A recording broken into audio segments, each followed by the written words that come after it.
मामूली सी बात पर एक व्यक्ति ने गुस्से में आकर अपनी पत्नी की हत्या कर दी। ये घटना बुल्ढाना जिले के नांद्राकोड़ी गांव की है।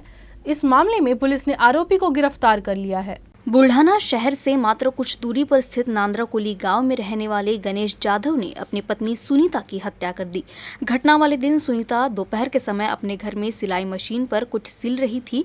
तभी उसका पति गणेश बाहर से आया, लेकिन दोनों में किसी बात को लेकर विवाद हो गया। बात कुछ इतनी बढ़ी कि गणेश ने अपनी पत्नी पर धारदार शस्त्र से वार कर उसकी हत्या कर दी। इस घटना से पूरे गाँव में खलबली मच गई। तत्काल इस बारे में पुलिस को जानकारी दी गई, जिसके बाद घटनास्थल पर पहुंची पुलिस ने शव को पोस्टमार्टम के लिए भेजने के बाद आरोपी गणेश को गिरफ्तार कर लिया। अकोला जिले में बीते कुछ दिनों से न्यूनतम तापमान में बढ़ोतरी के साथ मौसम में ठंड कम होने लगी थी, लेकिन बुधवार की रात के बाद अचानक मौसम ने करवट बदली और सर्द हवाएं चलनी शुरू हो गई। गुरुवार 8 दिसंबर को न्यूनतम तापमान 3 डिग्री गिरकर 11.3 डिग्री पर लुढ़क गया। जिले में गुरुवार सुबह से अचानक तापमान में बदलाव महसूस किया गया। दिन भर मौसम ठंडा रहा, साथ ही बादल छाए रहने के कारण धूप भी नहीं निकली। कुछ दिन पहले न्यूनतम तापमान में बढ़ोतरी से ठंड कम हो गई थी। 5 दिसंबर को न्यूनतम तापमान 18.5 रिकॉर्ड किया गया था। हालांकि 2 दिन बाद न्यूनतम तापमान लुढ़ककर 11 डिग्री पर पहुंच गया है। उत्तरी राज्यों में न्यूनतम तापमान में उतार चढ़ाव हो रहा है। इसका असर अकोला जिले में भी दिखाई दे रहा है। अकोला का शुक्रवार को न्यूनतम तापमान 11.3 डिग्री सेल्सियस दर्ज किया गया, जो 2 दिनों की तुलना में 3.7 डिग्री से कम है। मौसम वैज्ञानिक प्रोफेसर अनिल बंड के अनुसार तमिलनाडु के तट पर चक्रवात के कारण वातावरण में बदलाव आया है। बुल्ढाना जिले के विधायक संजय गायकवाड़ ने संजय राउत की आलोचना की। अपने कार्यालय में आयोजित पत्रकार परिषद में उन्होंने कहा कि दूसरे राज्य के चुनाव का पड़ोसी राज्य पर कोई फर्क नहीं पड़ता। हाका मारते प्रसिद्धीसाठी त्या खेकड्याला कोण मारणार आहे? गुजरात राज्य के चुनाव के संदर्भ में उन्होंने कहा कि राज्य के चुनाव का पड़ोसी राज्य पर कोई फर्क नहीं पड़ता। उम्मीदवार 50% खुद के भरोसे और 50% पार्टी के भरोसे चुनकर आते हैं। त्याच्यामुळे जो उमेदवार असतो त्याची 50% ती पात्रता असते। जसं मी दरवेळेला कधी 35,000 कधी 40,000 कधी शहरामध्ये इतकी मतं, तसा प्रत्येक माणूस कॅपेबल असतो आणि मग त्याला पक्षाची जोड असते। काही लोक पक्षाच्या विचाराने जातात, काही कामाच्या विचाराने जातात, काही विकासाने जातात, काही संबंधावर जातात, काही जातीपातीवर जातात, काही नातेगोत्यावर जातात। निवडणुकांमध्ये एका विचारावर कधी मतदान होत नसतं। ते पहिले हवा आली राज्यात आणि देशात लाट आली, या हवा लाटा आता काही कोणाच्याच येत नाही, राहत नाही। नौकरी के लिए 28 साल की उम्र सीमा होने के बावजूद एक 43 वर्षीय महिला को अकोला की तत्कालीन नगर परिषद ने सहायक शिक्षिका के पद पर नियुक्त कर दिया है। इस संबंध में मनपा आयुक्त कविता द्विवेदी ने तत्कालीन शिक्षणाधिकारी शाहीन सुल्ताना की विभागीय जांच का आदेश दिया है।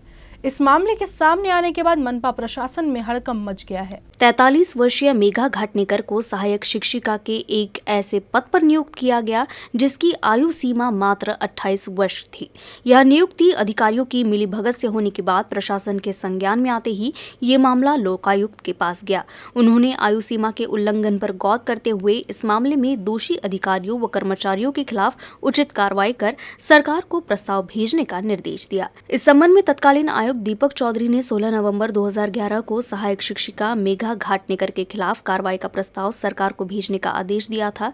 हालांकि नगर निगम की तत्कालीन शिक्षा अधिकारी शाहीन सुल्ताना ने आदेशों की अवहेलना और कर्तव्य में लापरवाही करने का आरोप लगाते हुए मनपा आयुक्त और प्रशासक कविता द्विवेदी ने सुल्ताना के खिलाफ विभागीय जांच के आदेश जारी किए हैं। अकोला सामाजिक न्याय विभाग सहायक आयुक्त समाज कल्याण कार्यालय के स्वाधार योजना छात्रवृत्ति को लेकर बड़ी संख्या में प्राप्त शिकायतों को लेकर वंचित बहुजन युवा आघाड़ी के कार्यकर्ता समाज कल्याण अधिकारी कार्यालय पर पहुंचे और अधिकारियों से जवाब मांगा। समाज कल्याण उपायुक्त कार्यालय में कई बार चक्कर लगाने के बाद भी छात्र व लाभार्थियों का काम नहीं होने से वे खाली हाथ लौट रहे हैं।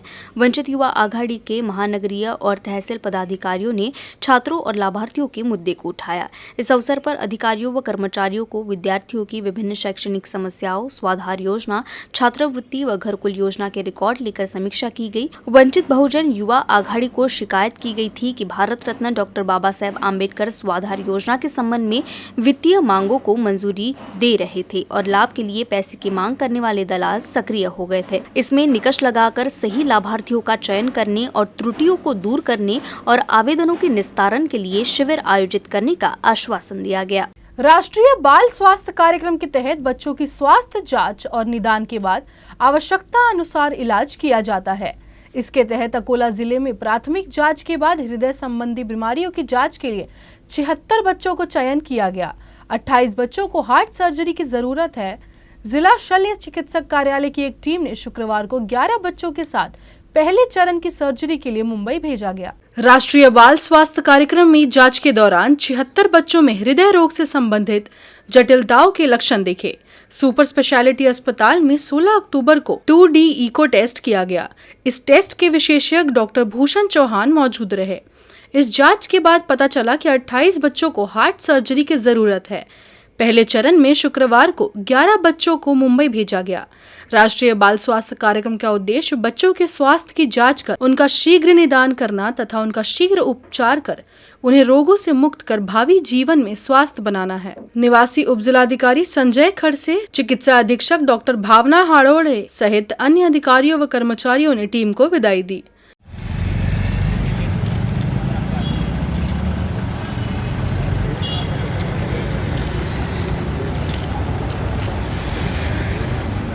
अकोला जिला परिषद को राष्ट्रीय दिव्यांगजन सशक्तिकरण पुरस्कार मिला है।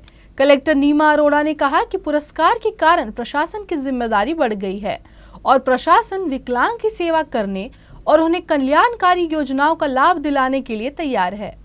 जिलाधिकारी कार्यालय में सदस्य अधिकारी सौरभ कटियार के साथ नियोजन भवन के छत्रपति सभागृह में सशक्तिकरण सर्वेक्षण पहल में योगदान देने वाले कर्मचारियों एवं संस्थाओं को राष्ट्रीय सशक्तिकरण पुरस्कार 2021 प्राप्त करने पर सम्मानित किया गया। अध्यक्षता कलेक्टर नीमा अरोड़ा ने की। इस अवसर पर सशक्तिकरण कल्याण के क्षेत्र में कार्यरत विभागों, शासकीय अधिकारियों एवं कर्मचारियों एवं संस्थाओं को निःशक्तता सर्वेक्षण करने पर सम्मानित किया गया। विकलांग व्यक्तियों के लिए किसी भी योजना का लाभ लेने के लिए विकलांग पहचान पत्र की आवश्यकता होती है। उसके लिए यह सर्वेक्षण करना आवश्यक है क्योंकि विकलांग व्यक्तियों को सरकारी कार्यालय में पंजीकृत करना आवश्यक है। दिव्यांगों के लिए कार्यरत संस्थाओं ने सर्वेक्षण प्रक्रिया के संचालन, दिव्यांगों की चिकित्सा जाँच द्वारा दिव्यांगों का निर्धारण करने, निःशक्त पहचान पत्र देने तथा सर्वेक्षण की प्रक्रिया करते समय दिव्यांगों में जन जागरूकता पैदा करने में भी काफी मदद की। आशा ताई ने घर घर जाकर सर्वे किया। मुख्य कार्यपालन अधिकारी ने अपने प्रस्ताव में आग्रह किया कि प्रत्येक योजना का लाभ देते समय पात्र विकलांगों को प्राथमिकता दी जाएगी और सभी को मिलकर विकलांगों के कल्याण के लिए कार्य करना चाहिए। कलेक्टर कार्यालय में आयोजित पंडित दीनदयाल उपाध्याय रोजगार मेले को जबरदस्त प्रतिसाद मिला। इस बैठक में 469 उम्मीदवारों ने भर्ती प्रक्रिया में भाग लिया और चयन प्रक्रिया के बाद 178 लोगों का प्रारंभिक चयन के लिए चुना गया। कार्यक्रम का आयोजन जिला कौशल विकास, रोजगार एवं उद्यमिता मार्गदर्शन केंद्र व अकोला राजकीय औद्योगिक परीक्षण संस्थान द्वारा किया गया। इस बैठक में 272 पदों पर भर्ती प्रक्रिया आयोजित की गई। इसमें 6 प्रमुख संस्थानों ने भाग लिया। अभ्यर्थियों के लिए रोजगार मेले के स्थान पर ही पंजीयन की सुविधा उपलब्ध करा दी गई थी। इस मौके पर कलेक्टर नीमा अरोड़ा, निवासी उप जिलाधिकारी संजय खड़से, जिला रोजगार, स्वरोजगार एवं कौशल विकास विभाग के सहायक आयुक्त ठाकुर प्रफुल्ल दास के साथ साथ जिला समन्वय शिक्षा गुणवत्ता प्रकोष्ठ के गजानन महल्ले ने मार्गदर्शन और सहयोग किया। साथ ही जिला रोजगार, स्वरोजगार, कौशल विकास विभाग के अधिकारियों व कर्मचारियों ने काफी मेहनत की। हर तरफ कपकपाने वाली ठंड अपना कहर बरसा रही है। ऐसी ठंड से बिलख रहे जरूरतमंदों को नांदुरा में ओम साई फाउंडेशन की ओर से कंबल बांटे गए। वहीं शेगांव शहर में गरीब, विधवा महिलाओं, दिव्यांगों के साथ ही बस स्टैंड, अस्पताल में खुले में रात गुजारने वाले जरूरतमंदों को संस्था की ओर से कंबल भेंट देकर मदद की गई। भूख और गरीबी से जूझ रहे कई बेसहारा बुजुर्ग अब कड़ाके की ठंड का भी सामना कर रहे हैं। संतनगरी शेगांव में पारा सामान्य से नीचे लुढ़क गया है। ऐसे में सामाजिक प्रतिबद्धता कायम रखते हुए नांदुरा के ओम साई फाउंडेशन ने सड़क किनारे सो रहे रेलवे स्टेशन, बस स्टैंड परिसर में कई बुजुर्गों को कंबल बांटे। ओम साई फाउंडेशन पिछले कई सालों से सड़कों पर सोने वाले जरूरतमंदों की मदद के लिए यह गतिविधि करवा रहा है। इस अवसर पर समिति के प्रमुख विलास निम्बोलकर समेत रेलवे पुलिस थाने के थानेदार मगर, पुलिस हेड कांस्टेबल मिटांगे और फाउंडेशन के सदस्य उपस्थित थे। अकोला में 2 दिवसीय राज्य स्तरीय और विभाग स्तरीय डॉक्टर बाबा साहेब आम्बेडकर कप कुश्ती प्रतियोगिता का आयोजन 10 और 11 दिसंबर को स्वराज भवन मैदान में किया गया है। वेट ग्रुप के मैच सुबह 9 बजे से 1 बजे तक, जबकि ओपन कैटेगरी के मैच शाम को होंगे। नूतन बौद्ध अखाड़ा भीमनगर, हनुमान व्यायाम स्कूल पोला चौक, संत गाड़गे बाबा कुश्ती केंद्र शिवाजीनगर, सम्राट अखाड़ा गुलजारपुरा समेत जिले के सभी सीनियर व जूनियर पहलवानों की ओर से स्थानीय स्वराज भवन के प्रांगण में विधायक अमोल मिटकरी, राष्ट्रवादी नेता विजय देशमुख की उपस्थिति में 2 दिवसीय कुश्ती दंगल का आयोजन किया गया है।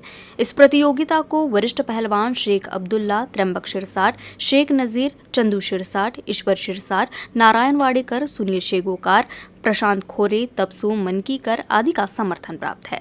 आयोजन समिति के सौरभ खंडारे, निखिल वाकोडे ने नागरिकों से इस 2 दिवसीय कुश्ती दंगल का अधिक से अधिक संख्या में आनंद उठाने की अपील की।